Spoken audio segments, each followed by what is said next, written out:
Gold માઇનમાં trending કરવાથી સારો એવો નફો મળશે તેવી લાલચ આપી ₹16 લાખની છેતરપિંડી આચરવાના ગુનામાં સંડોવાયેલા આરોપીને હૈદરાબાદ ખાતેથી સુરત સાયબર ક્રાઇમ સેલની ટીમે ઝડપી લીધો છે.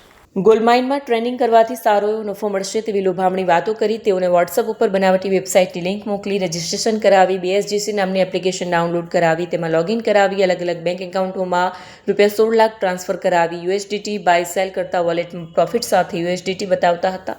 રૂપિયા વિડ્રો કરવાની વાત કરતા તેઓને અલગ અલગ ચાર્જ પેટે વધુ રૂપિયાની માંગણી કરી રૂપિયા વિડ્રો ન કરવા દઈ છેતરપિંડી કરી ગુનો આચરેલ હોય. આ બાબતે 20/3/26ના રોજ સાયબર ક્રાઇમ પોલીસ સ્ટેશન ખાતે ગુનો દાખલ કરવામાં આવ્યો હતો.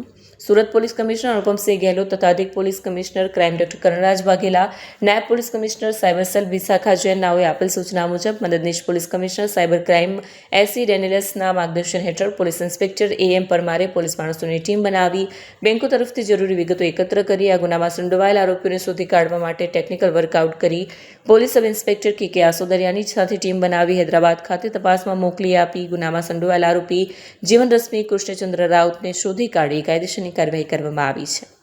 રિપોર્ટર કિશોર ઠાકોર.